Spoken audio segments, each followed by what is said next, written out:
Kung seguridad na rin lang po ang ating pag-uusapan, di pat karugtong din nito ang ating pambansandangan.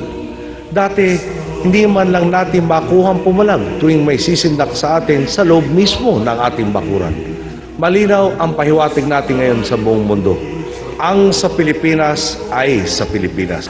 Kapag tumapak ka sa Recto Bank, para ka na rin tumapak sa Recto Avenue. Wala tayong balak mangaway. Pero kailangan ding mabatid ng mundo na handa tayong ipagtanggol ang atin.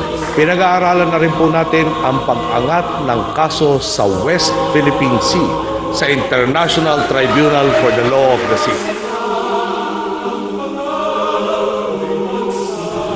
On maritime disputes in the South China Sea, the Philippines has long placed its faith in the rules and institutions that the international community has created to regulate relations among states.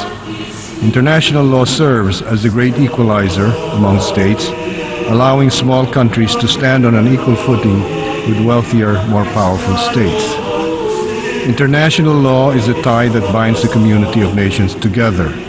Without it, the global order can fall into anarchy.